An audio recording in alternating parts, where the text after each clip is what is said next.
ኢሃፓ ሆይ ታሪክ ይኖር ዘንድ ወጣቶች ኢሃፓ ወይ ሞት ብለው አሸልበዋል። የኢትዮጵያ ልጆች ዲሞክራሲያዊ መብት ያለገደበት ግላቸው ይቀዳጁ ዘንድ አጥርና ግድግዳዎች ኢሃፓ ያቸንፋልን አድምቀው አታግለዋል። የኤሌክትሪክ ሽቦዎች ስምህ ሲጠራ ይወዛወዛሉ።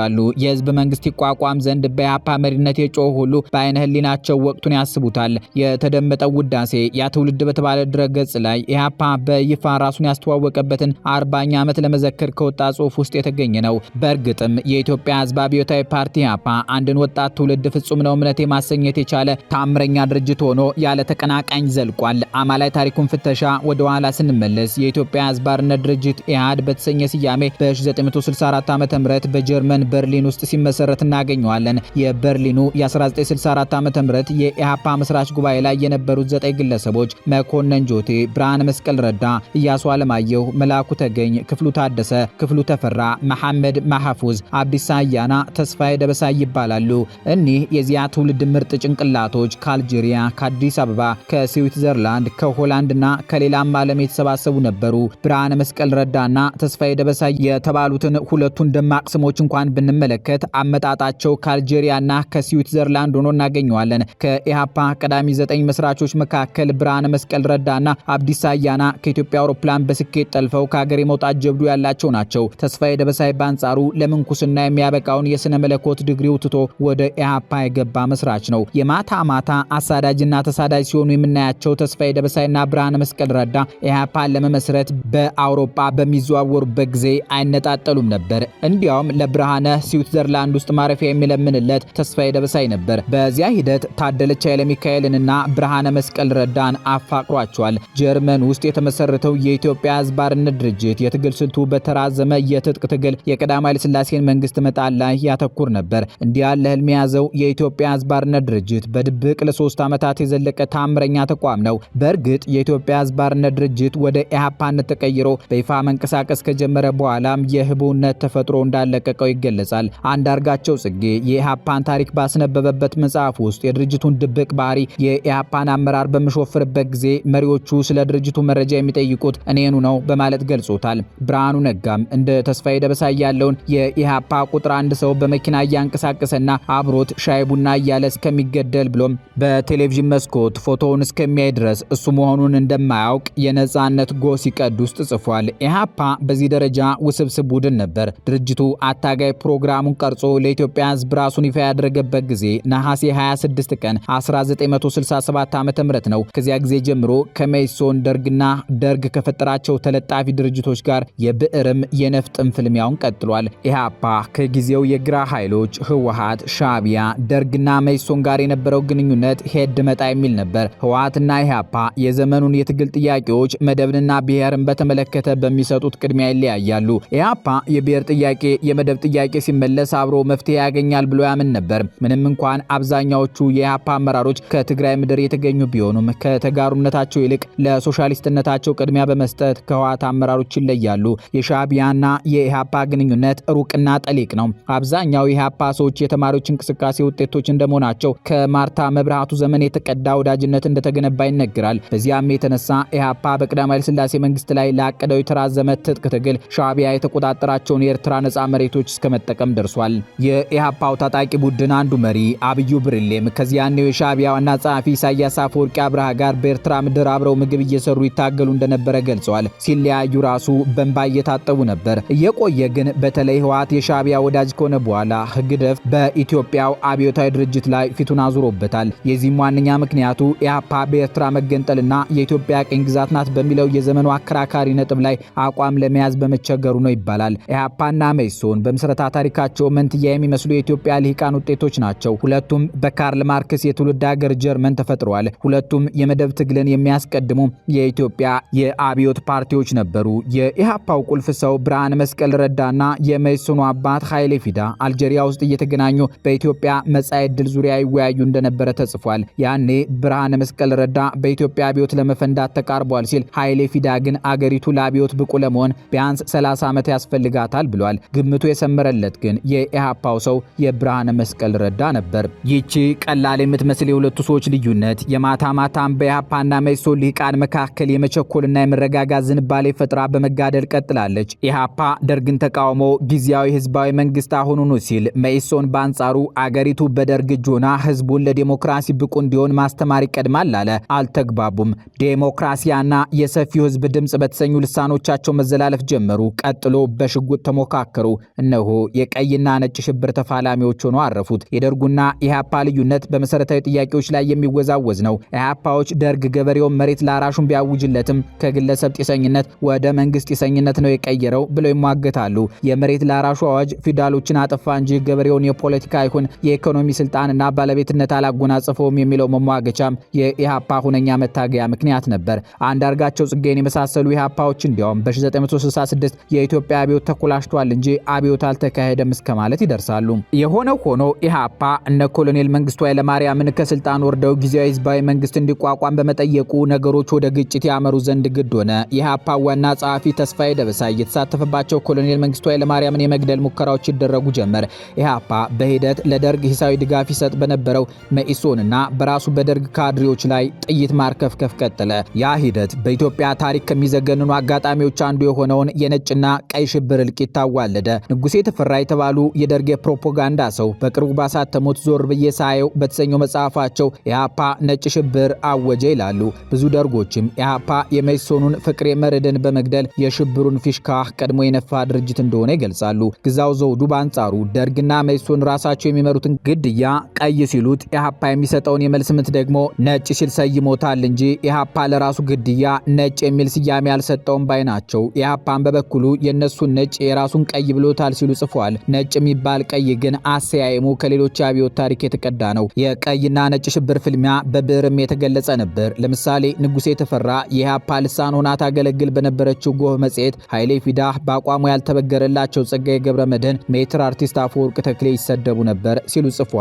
ከዚህም ባሻገር ኢህአፓ እስከ ደርግ ታላላቅ ባለስልጣናት ድረስ ሰርጎ መግባቱ ይነገራል። ክፍሉ ታደሰ እንደጻፈው ሌፍተናንት ኮሎኔል አጥናፉ አባታይ በኢህአፓ ባሉ ወርቁ ገበያው አማካይነት ከኢህአፓ ጋር ግንኙነት ነበራቸው። ደርጉም ሲገርላቸው ምክንያት አድርጎ የጠቀሰባቸው አንዱ ምክንያት ይሄው ሰርጎ ገብነታቸው ነው።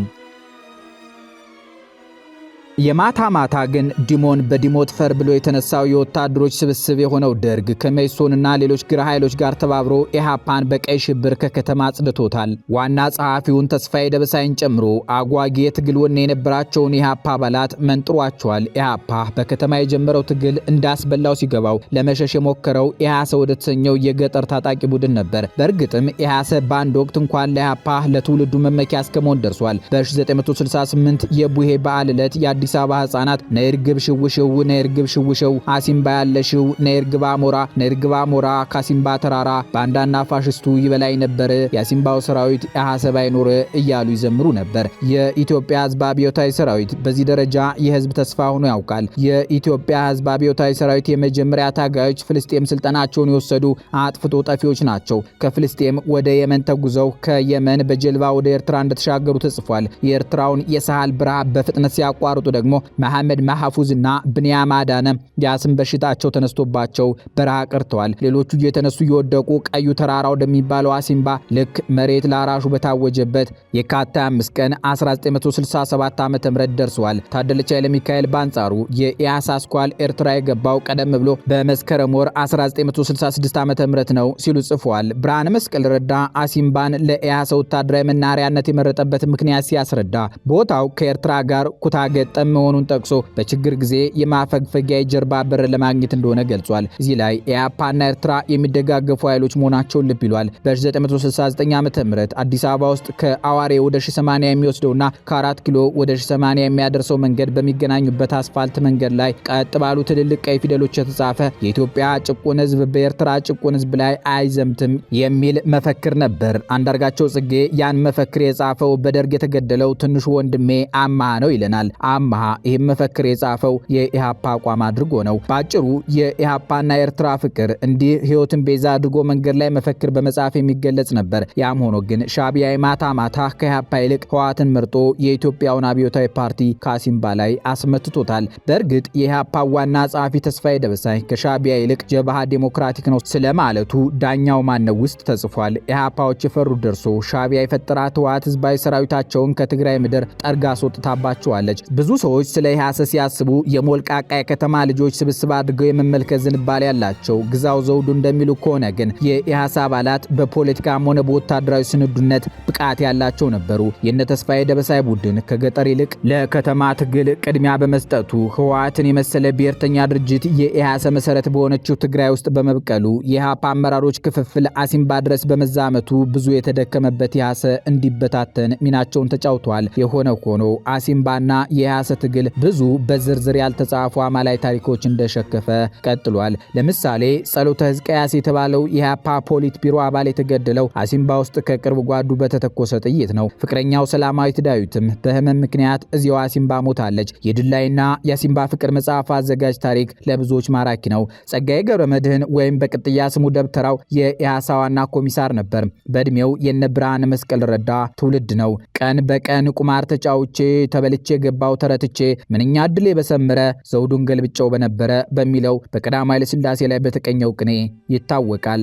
አብዲሳ አያና ደግሞ የአሲምባው ኢህአሰ ዋና ኮማንደር ነበር። ከብርሃነ መስቀል ረዳ ጋር አውሮፕላን ከጠለፉት 7ቱ ተማሪዎች መካከል አንዱ ነው። ኢህአሰን የኢትዮጵያ ወጣቶች መኩሪያ ለማድረግ ሁለቱም መሪዎች ብዙ ጥረዋል። ይህ ሁሉ ሆኖ ግን ታላቁ የኢትዮጵያ ሕዝብ አብዮታዊ ፓርቲ ከመፈራረስ አልዳነም። ለኢህአፓ መፍረስና ከኢትዮጵያ አብዮት ባቡር መገፍተር ውስጣዊና ውጫዊ ምክንያቶች ብዙ ናቸው። ውስጣዊ የሚባለው ምክንያት የፖለቲካ ተመራማሪው ሀብታሙ አለባቸው የሱፍ አበባነት ሲሉ ነው የሚገልጹት።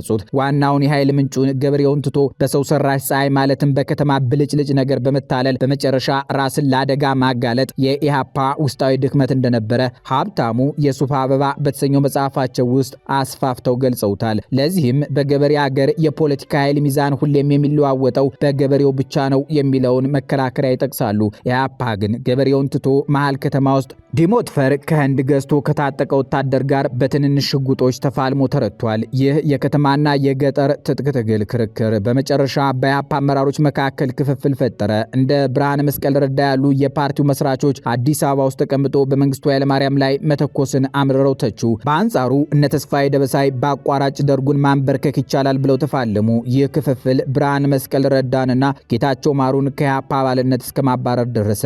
አንጃ ተብለው ዝነኛው ስማቸውን በፊደል ሐና ላይ ይጠራ ጀመር። እንደ ብርሃነ መስቀል ረዳም ጓዶቻቸውን ክል ይችሉ ነበር። እዚያም የእርማት ንቅናቄ የሚባል ቡድን አቋቁሟል።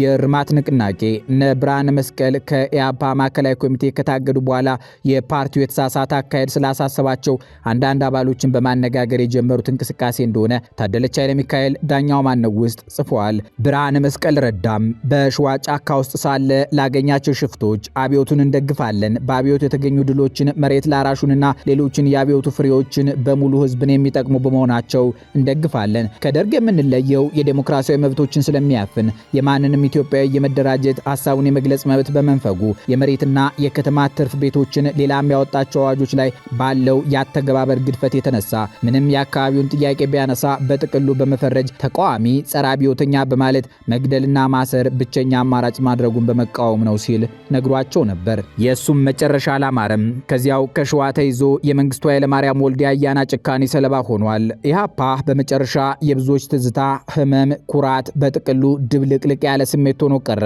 በስሙ ዛሬም ድረስ ብዙ ፓርቲዎች አሉ። በነ ምስጢረ ስላሴ ታምራት የሚመራው ኢህአፓ አንዱ ነው። የዛሬውን ብልጽግና ያቋቋመው የአማራ ብልጽግና እርሾ ኢህዴን ይባላል። ኢህዴን ደግሞ የኢህአፓ ወታደራዊ ክንፍ ከሆነው ኢህአሰ የኮበለሉ ታጋዮች የመሰረቱት ድርጅት ነው።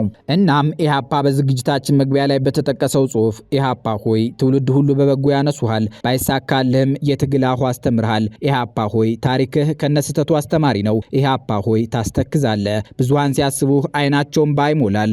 የበርካታ እንቡጥ አበባዎች ደምና አጥንት ተሸክመሃል። የበርካታ ቤተሰቦች መኖሪያ ሆነሃል። ያንተንም በእናቶች ረጭተዋል። በአንተ ትካዜ አባቶች አቀርቅረዋል። ወላጆቻቸውን የተነጠቁ የትናንት ህጻናት ይፈልጓል የተባለለት አነጋጋሪ ድርጅት ነው። አበቃን። የእናንተን ትዝታ በአስተያየት መስጫው ውስጥ እንጠብቃለን።